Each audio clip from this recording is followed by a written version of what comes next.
Hey folks, welcome to The Artist's Craft. I am your host, Stacey Cochran, and we have an outstanding debut author with us in studio today. Kerry Mote grew up in New York City, lived for a period of 15 years in Whitefish and Bozeman, Montana, and then for a couple of years in Zagreb, Croatia. She has a BS in biology and a master's in counseling and is licensed in school counseling, school administration, and biology.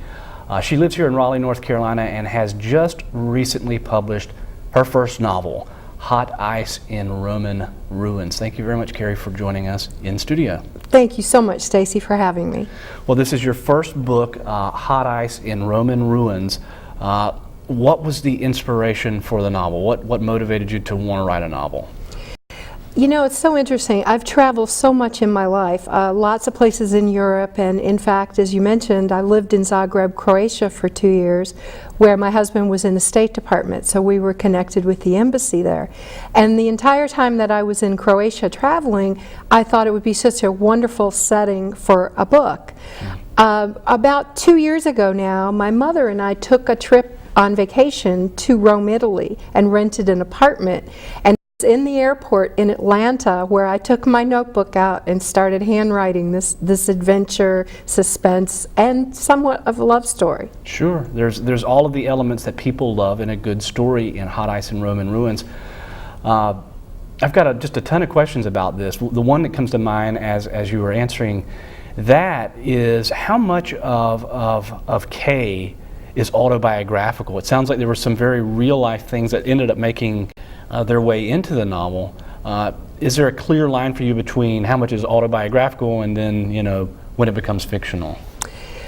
I'm going to just admit it. Much of it is very much autobiographical. The flashbacks into Montana, the flashbacks into Croatia, they very much are. Even the dream sequences that I use come out of a dream journal that I kept for 9 years, and I just changed the names of the characters and altered it ever so slightly. So what is not autobiographical, of course, are the bad guys. That did not happen. But very much of it is me. Very cool. Well, one of the things that strikes me about Hot Ice in Roman Ruins is there's a number of intelligence agencies, the FBI, the CIA, the SISMI in Italy. So I'm wondering what kind of research did you have to do to kind of ground yourself in high-level espionage? Can you talk about that part of your writing process? I simply just started with Wikipedia. I did everything I could on the internet to research some of the organizations that are with other countries. Most of that is just pure research and largely over the internet. So what did you learn about these intelligence agencies that maybe you didn't know before doing the research for the novel? Well, primarily I focus on the Italian ones, and there are 2 intelligence agencies in Italy. One is more military based and one is more civilian based. So basically my novel concentrates itself in Italy, and I had to make a choice there. And because one of the characters was a Carabinieri officer for so many years, I went with SISMI. Well, there are a lot of people who want to write a novel. A lot of folks in our audience who want to get a novel written or perhaps write their memoir. And one of the things that I'm always interested in at all range of writers, from first-time authors to folks who have been doing this a long, long time, is what is the motivation to get the first book done? What really, you know, we've got the inspiration of the beautiful setting in Croatia, traveling through Europe, but what sustained you through the project all the way through to the end of the novel? What do you think it was? Is it just self-discipline? I think for myself, it was that I took every single day of the 10 days that my mom and I were in Rome, and I used that as my backdrop to write about what the characters were going to be doing. So everything about the days in Rome were really real. I just changed the characters, and I had to basically be a split personality during the day. I had to be, you know, who I am, Kerry, and then I also had to think, how was I going to incorporate the character Kay and all the espionage and things that were happening to her into that setting. And it worked beautifully. I took my journal with me everywhere we'd go during the day and just wrote in real time. Let's talk about that writing process, the sort of the day-to-day aspects of writing. It sounds like you were writing in a journal. Did you write the whole novel in a journal? When did it make it to the computer? Do you write better in the morning, afternoon, evening? Can you talk about some of those details? Well, I would write in my journal all day long, plus my memory was completely fresh. And at night, we'd go home to the apartment and there was no TV. So I would write for about 4 hours after I got back to the apartment and incorporate all my notes into more of a storyline. Everything I did was handwritten. And the challenge was that summer to type it into the computer from handwritten journals. That was a challenge.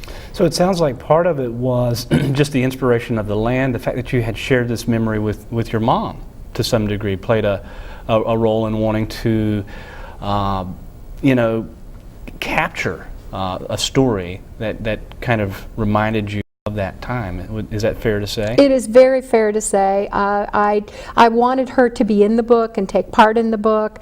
I made her character 10 years younger in the book than she is in real life, and I really wanted my family to have a big part in this book.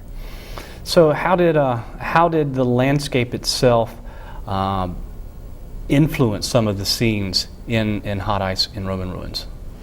Well, in Rome, it was tremendously influenced by all of the history of going into the museums and the Vatican and walking around town and learning everything I could about the history. So it was wonderful. It was a great way to challenge myself to incorporate the history into my novel without sounding like a history book, but to make the characters come alive through learning that history and sharing that with each other. That's cool. And there is a love story to this. I'm curious, are we going to see Kay and Paulo in a second book or a third book? It seems like the kind of novel that you could write a series for. There's an interesting dynamic between them. So are we going to see them again? Yes, you are. I right now definitely plan on another book, and I hope for 3. One setting I do know will be in Venice. So one of the future books will be Venice, and I'd like to tie in Vienna. Very cool. Now, I don't normally think of Raleigh as in North Carolina as being a big kind of espionage setting for books, whereas Italy and Europe certainly, you know, is often used as a setting. Did you find it difficult to make a small town, if you will, like Raleigh, compared to Rome, you know, central to you know, a suspense thriller type of novel? Well, it's very interesting because the character does come home to Raleigh, but her house is rented out for the summer, so that makes her have to go to her mountain cabin near Boone, where the end of the book takes place.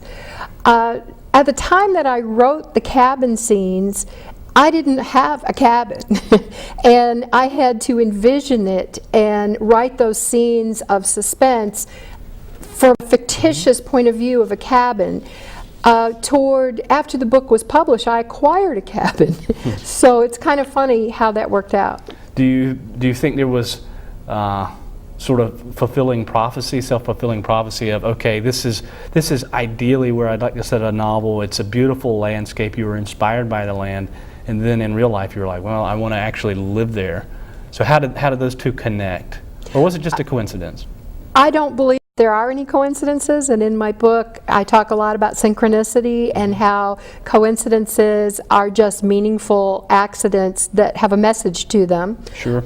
No, I don't think it was a coincidence at all. I think that I focused so much on writing this book that the power of thought alone helped me to go out and pursue my dreams and find the right cabin for myself in the mountains. Is writing for you a novel like this? It takes a long time to write. Is it a kind of, without sounding, at the risk of sounding too intellectual about it, is it a kind of a spiritual process for you? I believe that it was very much a spiritual process to try to incorporate some of my own spirituality into the character who is, I make no bones about it. She's searching. She's in Rome. She's seeing the hypocrisy of, religions that dominated women. And so she's searching because she definitely believes in God. She definitely is a spiritual person, but maybe not quite so much for organized religion. Mm-hmm. So there's the intent was to make people think. Very cool. How long did it take to write?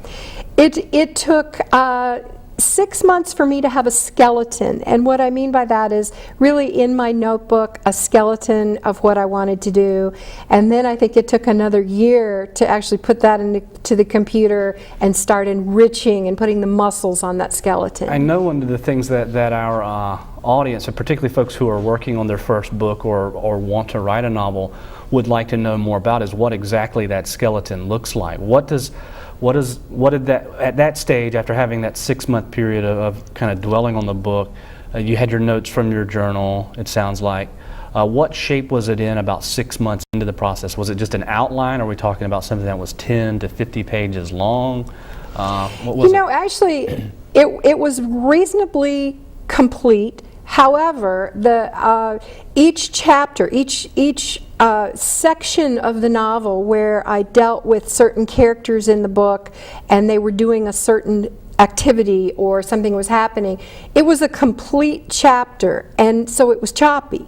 So I would like one choppy chapter to the next choppy chapter, and what I had to do was go back and create the suspense by leaving you hanging in the first chapter and move that second part maybe 3 chapters beyond, so that you didn't know what the conclusion to that chapter was. So really it was a mixing and matching and enriching that way. Well, that was one of the things I wanted to ask, was whether writing Hot Ice and Roman Ruins was a linear process, but it doesn't sound like it was a completely linear process where you started with the first word of the novel and wrote through to the end of the novel to the end, and then it was done. It sounds like there was a lot of organic shaping of the novel, going back, rewriting, revising. Can you talk a little bit about, or a little bit more about your revision process? I think in the very beginning stages it was linear. And what I had to do was go back and decide, okay, is chapter 1 really the chapter that I want for chapter 1? And the answer was no. So I went back and picked maybe, I think it was chapter 3, and moved it to chapter 1. And I dismantled the linear aspect of my original work completely and shuffled it like a deck of cards to create more suspense. Do you think that for your next book, are you working on the second book now, or do you have one done? I do not have it done, however, I am working on it. Is the process to write the second novel similar or different to how you wrote the first novel? I think for me, and it could be personal preference, but for me, I like the way that I did it because it kept me on track to write it somewhat in a linear fashion and know that I'm going to go back 6, 7, 8 times and revise and move things around. It helps me stay focused. So if I have a certain idea of a certain setting that I'm going to create a scene for in a chapter, I like to complete that and then I'll go back and dismantle it. So what does the dismantling look like? So you get a chapter done, maybe you start with a scene with somebody in a car going to the airport. You get done with that scene, then how do you dismantle it? What do you mean exactly? Well, what I mean is if there is if I'm writing a conflict in a chapter and I went ahead and created some kind of resolution to it, I want to take the resolution part out and save it for a later time. I want to keep the reader, I like to have short chapters. My style is, I personally like to read at night and I get sleepy. So I wanted to write in the way that I thought maybe my readers would appreciate, which would be short chapters. And so I want those short chapters to leave people hanging at the end of it, just enough to have them push through and go, I think I'll read another one. Well, the author is Kerry Mote. We're talking about her debut novel, Hot Ice in Roman Ruins. So what's one example from the novel of a chapter where you had a resolution, as you put it, and then went back and said, okay, we need to cut that resolution out to make it a more suspenseful thing? What's one example, and be as specific as you can from the novel? Well, my bad guys are Russian mob, and they are targeting their marks to carry something back for them from Italy into New York, into Little Odessa, out of Brooklyn. And when I was writing, I had the characters, Mario and Victor, do a lot of interesting bad things. And originally I had a lot of those chapters written as one or maybe two, and what I did was I divided it up into segments and inserted it into where Kay and her mother in Rome are doing something completely oblivious to what is happening to them. I would insert a little blurb to let us know in real time, what are the bad guys doing right now? Mm-hmm. And so that's a way that I would chop it up and insert. So what was the inspiration for Victor and Mario? How did you conceive of them? What was the inspiration there? You know, that's a tough one. I'm a very imaginative person. I love, movies like The Bourne Identity. Those are some that I've watched over and over again. I know you can't have a really good book without some really bad characters when you're dealing with suspense. This is about the Popov family who is from Russia. We're not sure where. Russia, the Ukraine, Chechnya. There were 5 boys, and they are all tough characters. So when we're dealing with some of them, we don't know yet who's going to be redeemable in the end, or if any of them are redeemable. Mario, on the other hand, was somebody that they pulled out of prison who is Italian.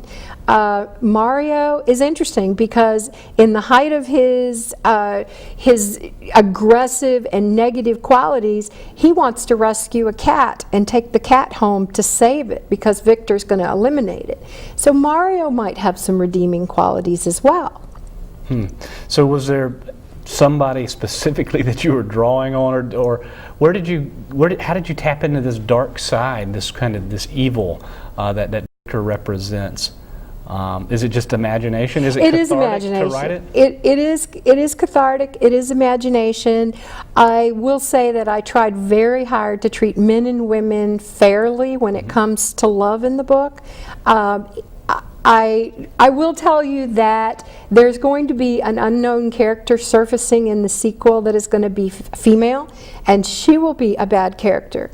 So, I don't mean to pick on men as being the bad character because I plan to even that out. Do you write better? Let's go back to your writing process a little bit. Do you write better in isolation, in a very quiet place, or do you write better? Some folks write better in a noisy, crowded coffee shop, for example. I definitely need quiet and alone time, and that's why I have no TV at my cabin. So does writing a book, does it give more order and organization and clarity to life in general as you're writing a book, do you think? Or is it kind of separate? I mean, it seems like to me to write a novel, you have to have just, really strong powers of organization in your mind to be able to organize a novel from beginning to end and follow it through. So is that something that is exercised through the process of writing a novel? I will tell you that I knew, when I started this process, I knew I was going to go in certain directions with some of the characters, and I had no idea what was going to be transformed as I started writing. I was very surprised. For a long time I didn't know what the ending was going to be. And I was very surprised at where the process took me as just a creative individual. I went inside myself so many times and tried to become these characters to figure out, well, what direction should I take them now? Because I really had no idea. Well, the author is Kerry Mote. Again, the book is Hot Ice in Roman Ruins. It's a heck of a suspense novel. I totally recommend it if you're looking for a new voice outside of mainstream publishing. Well, let's talk a little bit about publishing. I know a lot of the folks who watch The Artist Craft online as well as here in Raleigh are interested in decisions that authors make from a business point of view. Can you talk a little bit about your decision to self-publish a novel instead of going maybe the traditional route with a literary agent and trying to find a major publisher for it? Is going the traditional route something that you want to do in the future? Well, let me address the first part of your question first. First of all, I had a day job, so writing became a second job for me. During the summers and weekends, so it was a very time-consuming process. I absolutely wanted to get my story out. It was like birthing a baby. I didn't want to waste a lot of time looking for an agent for my first book. I think part of it is I was afraid. I was afraid that, with a new person that no one knew, how would it be received? How would I break through to get an agent in the first place? So I just made a conscious decision that it wasn't about money, that it was about getting my name and the book out there and seeing how people liked it and how it was received, and really doing it for my family and for my kids. That being said, I just made, after taking several classes that you had taught, and I just made a decision that I was going to do this my way and self-publish it. Are you satisfied? Are you happy that you've done this? I personally, I try not to advocate one way or the other, about the route, because it's different for every different author. So now that you've got the book in print, how do you feel about it? Well, I think that the marketing aspect is extremely difficult, but you also retained all the control of your book. I designed my own cover. I didn't have anyone telling me what cover I could have or what title I could have, so it truly is mine. The marketing aspect is very, very difficult, and especially if you have another job and you're working full-time. So I highly recommend it if you do not, if you're not really out there for the money. Now, that being said, when I write the second book, I feel that I would be in a position to perhaps go through an agent. A lot of people who have read this book have said that it would be a great screenplay and possibly, a film. So how do I do that? I've asked myself a million times, should I learn how to write screenplays and transform it into that? Just how far do I want to go myself, having total control? And I don't know yet. How important is the creative process of developing a story to you? How important is that to your quality of life? It is probably the most important thing. Now, I've always been a storyteller, and I've had a very adventuresome life, so throughout the years my friends have always said, oh, you should write a story about that, or else they didn't believe me that I did it.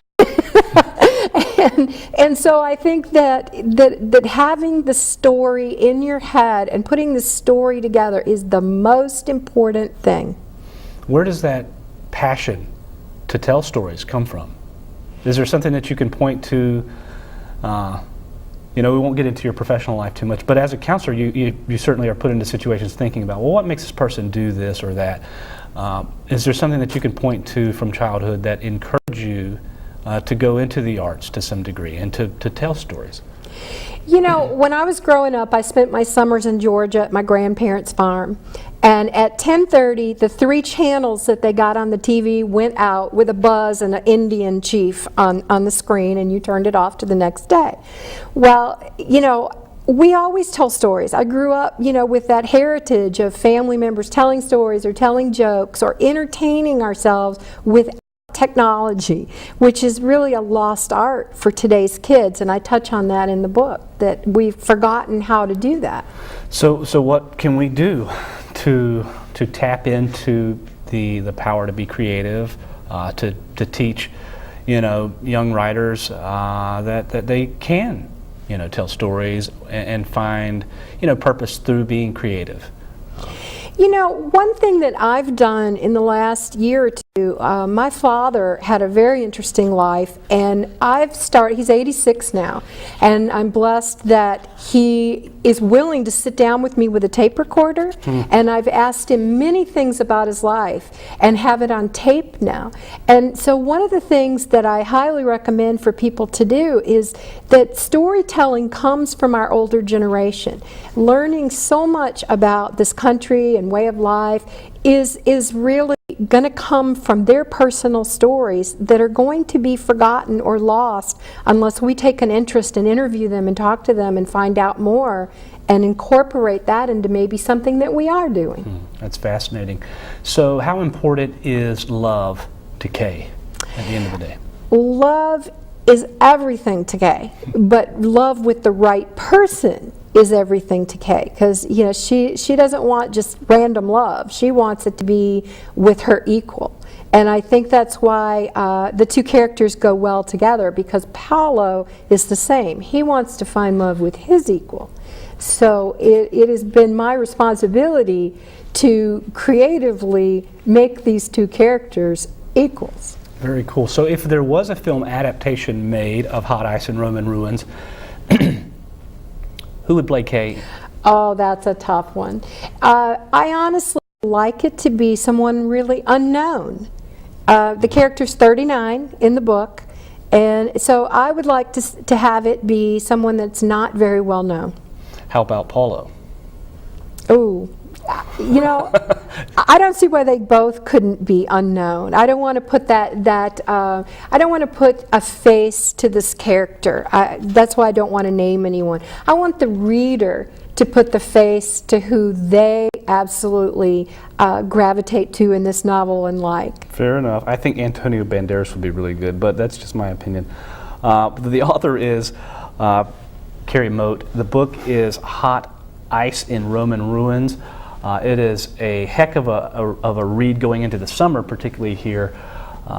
If you're traveling or visiting the beach, I can't think of a better book from an author that you probably haven't heard of to check out and find a new voice. It sounds like there's a series of these books coming together, so you might want to check her out while she's still with us, on sort of a small scale before this blows up to the big time and goes to the big screen eventually, and she'll never talk with us again. Oh my goodness, that's crazy. Well, we're coming down to our last minute. I'm teasing you a little bit, of course. We're coming down to our last minute here on the artist craft. And the big question I have, or a lot of writers have, is, well, should I self-publish a book, or should I go the traditional route and bang my head against the wall and make it work? And there's a lot of folks who watch this show who have to make a decision one way or the other. So what advice would you give to somebody in 25 seconds about which path to take? I say self-publish. I think it's awesome. You do need to hire somebody to get you need to hire an editor, because that is a mistake that I made initially, and if I had to do over again, I would pay the money and get a really good editor rather than having to do it 3 or 4 times myself. But yes, do it, definitely. So don't hesitate. If you've got a story, get it out there, folks. I think that's the lesson here today. Well, the author is Kerry Mote. The book is Hot Ice in Roman Ruins. You can find out about it at Kerry's website, which is www.kerrymote.com. kerrymote.com, and you can find the book online at online retailers everywhere. Well, for all of us here at the Artist Craft, Michael and Marnie working diligently in the control room, and the good folks over in Master Control here at RTN, I want to thank you for tuning in. And thank you, Kerry, for joining us. Thank you so much, Stacey. You did a great job. And I hope folks will go buy the book. Go buy the book. So that's our